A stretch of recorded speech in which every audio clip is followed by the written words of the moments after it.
Hi everyone. To start off, I just want to thank all the sponsors and organizers at this event. I'm sure most of you will agree with me that the last few days have been pretty fantastic. I've had some of the most exciting and deep conversations I've had in all my time in this industry. Makes me really optimistic about what we could be building in the future. A little bit about myself. I've been obsessed with technology since I was a kid. And I started programming when I was 11 years old. Then, this led to me becoming a computer scientist. I got my master's at Carnegie Mellon and then went to the dark side by going to Wall Street. But I have been down this decentralization rabbit hole for a long time. I started contributing in 2002 to the BitTorrent project, primarily on the magnet linking system. And, been interested in this industry since 2012. Today's talk will be much more about general topics that I think as an industry we should all have on top of mind. Today what I'm going to talk about is how we can scale opportunity for everyone and do it in a way that's future-proof so that all those benefits stick around and they don't go out into the ether. No pun intended. I'll primarily cover three things. I'll cover how we need to have open programming languages and standards. I'll talk about price predictability, and I'll talk about upgrading blockchains and why that's very, very important for future growth. But before I get into specifics, let me lay out some context. I think Arthur C. Clarke's 3 laws have actually aged very well. The first law says when a distinguished professor says something is possible, he's certainly right, but when he says something is impossible, he's almost certainly wrong, which segs well into the second law, which is the only way to figure out what the boundaries of the possible are, is to wade into the impossible. I think this is where we are as an industry. We haven't gotten up till the third law yet. The third law states that any sufficiently advanced technology is just like magic. And let me give you the best example of this and why this resonates so much with me. I'll take you back to 2007, which is when Steve Jobs introduced the iPhone. And if you go back and watch that video, one of the best moments is when he takes out the phone, he turns it around, and the map app goes into landscape mode, and then he puts 2 fingers on it and increases the size of the map. If you watch that video, every single person in the crowd goes, wow. Think about what just happened there. It looked like magic. It was something people had never seen before. But if you think about it, all of those were existing technologies. He was able to turn the phone and it recognized that because of gyroscopes, which have existed for decades. Multi-touch was a 4 to 5-year-old technology, and everything to do with connecting to the internet, 3G, etc. had existed for a while. Packaging those technologies appropriately created a magical experience. And, we've seen this been done by companies that have created magical experiences just by combining existing technologies. Uber changed everything by connecting you to a destination without a taxi. Airbnb changed everything by connecting you to a room without a hotel. Etsy changed everything because it connected makers to customers without a store. Similarly, all of these require a trusted network in the middle. Blockchain can take this one step further and replace those closed structures of control with something that enables open participation. And we're really only at the beginning here. If you look at the combined market capitalizations of the smart contract platforms, it's about 25 to 30 billion. I know some people are going to give me grief about this slide and say, what about circulating supply? What about non-circulating supply? I just took this off of CoinMarketCap, but in general, we're in the very, very early stages. And we have to realize that building momentum actually takes time. It took AWS 9 years to get their first 1 million accounts. It took Apple 5 years to get 1 million applications on their App Store. And there's similar examples about Microsoft and Google. This does take time. So how do we make blockchain technology feel less like technology and more like magic? How do we enable those magical experiences to be created? In my opinion, there are really 3 things, and this is what we talked about up front. First, replacing proprietary programming languages with open programming standards and thereby delivering universal access. Secondly, making sure prices are a little more predictable. People should know what it's going to cost to use a network. And third, instead of having unclear upgrade paths, have mechanisms and processes in place to upgrade within the protocol. And this is very consistent with what entrepreneurs and businesses are telling us. PwC did a very rigorous poll recently. And if you look at the top 3 reasons why people are not building on blockchains, the first one is cost and cost predictability. The second is they're unsure how to start. It isn't programming environments that they're typically used to. And third, lack of governance. They don't know how upgrades are going to occur. All these 3 things are within our control as an industry. We can fix all those things. Now, the other reasons are, users don't see the benefit, people are confused about the legal landscape. Those are out of our control. The good news is the 3 biggest reasons are within our control. So what can we do about it? I'd like to put proprietary programming languages in context. Solidity is by far the most widely used smart contracting programming language on the planet, used by just over 10,000 developers.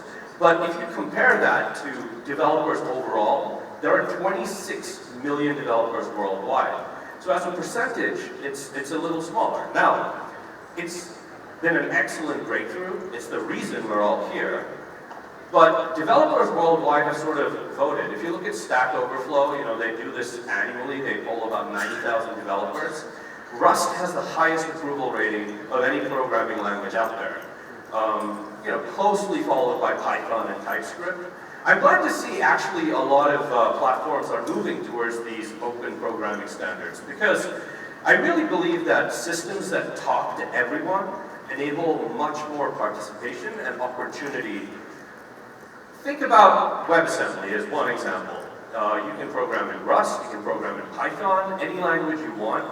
And by using an architecture that looks something like this, you have access to 95% of the programmers out there. It's actually kind of like what's happening here. I'm speaking in English, but there's simultaneous Chinese translation going on. Some of us might not share a common language, but we're still able to communicate even though we have different preferred languages and abilities. And giving programmers that kind of access really breaks another wall and helps adoption occur. The second thing that I wanted to talk about is pricing and why price predictability is important. First think about if you're a business, you want to build a decentralized application. You'd imagine that network transfer costs or whatever you're doing on the blockchain would be a significant part of your expenses. If those costs were to suddenly increase, if they were to suddenly decrease, you'd probably be happy. But if they were to suddenly increase, it could have very negative ramifications on your business. Think about the real world. The chart on the left is what happened at AWS. Since AWS launched, they have reduced prices about 46, 48 times in the last 12 years. This chart shows storage, but the same thing happened for compute. The opposite happened with blockchains. Let's just take gas as an example. As more users used it, as the network became more valuable, transactions actually got more expensive. It's literally the opposite of what happened on the world's most widely used cloud compute system. And if you go back to first principles, as the system grows, as there's more users, and as there's more scale, prices should go down. And those benefits of scale should go to everyone. How do we solve this problem? I would propose the way to do it is to make sure there's some way to peg gas or whatever system you use to some sort of fiat equivalent. Which brings up more questions. How exactly would you make that happen? So first is, who do you use as a data source?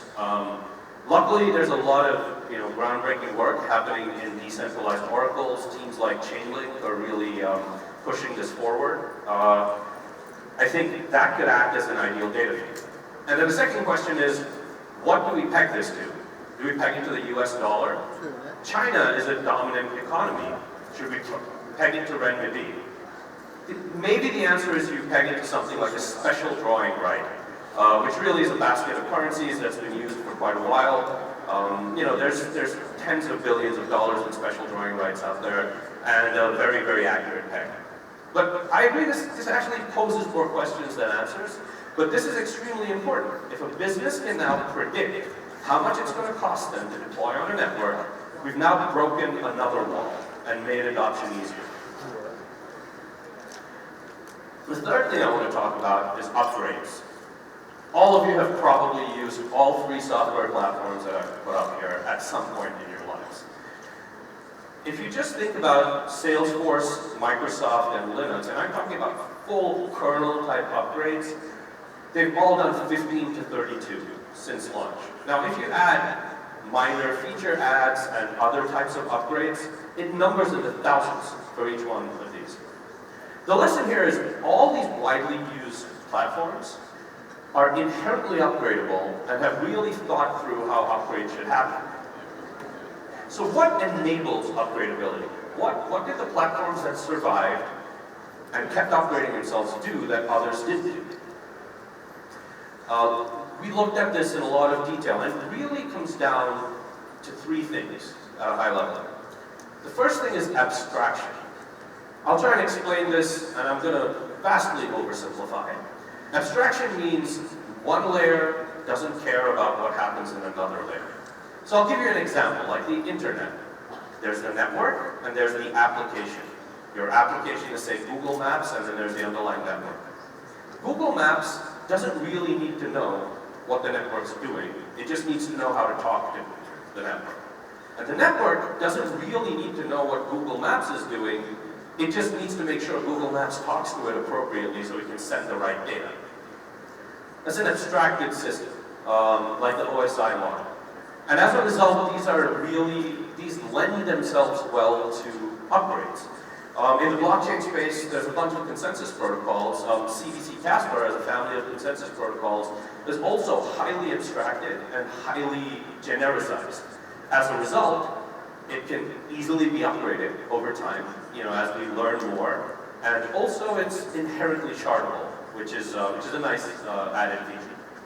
The second thing is modularity, whereby you separate functionality into different pieces across the system, so you can upgrade one part of it without having to worry about every other part of it. So if you think about Windows, it has its graphics driver system is completely different, which displays things. Its sound system is completely different. And this enables you to upgrade those two things individually. And third, you need to have an underlying process that works. You take Linux, for example. Every time there's a kernel upgrade, it goes out, you can opt in or opt out, but everyone has a predictable process that they can follow. We do have to bear in mind, though, with full decentralization, there are some challenges posed. Now, all the examples I gave, they have a centralized software proposer and centralized instances. When you have a fully decentralized blockchain, you actually have decentralized software proposers, meaning anyone can propose an upgrade, at least to the fully decentralized blockchains right now, Ethereum and Bitcoin. And they have decentralized instances. So how would we go about doing this? A thought would be the ability to upgrade in protocol via a smart contract. You actually write a smart contract that goes to the system comes to consensus on it, and then the upgrade happens. I think this could be game-changing. This could make upgrading blockchains similar to upgrading Windows or upgrading Oracle. That being said, there's some things that are really crucial when you're doing this. This actually brings up a lot of challenges that we might not foresee. First of which is, we have to really know what we're going to do about controversial and non-controversial upgrades. Let me talk about what I mean by that. A non-controversial upgrade is an upgrade that just gives you performance and security upgrades. So, your performance gets better and your security gets better. I would argue those are non-controversial. Everyone would want that upgrade.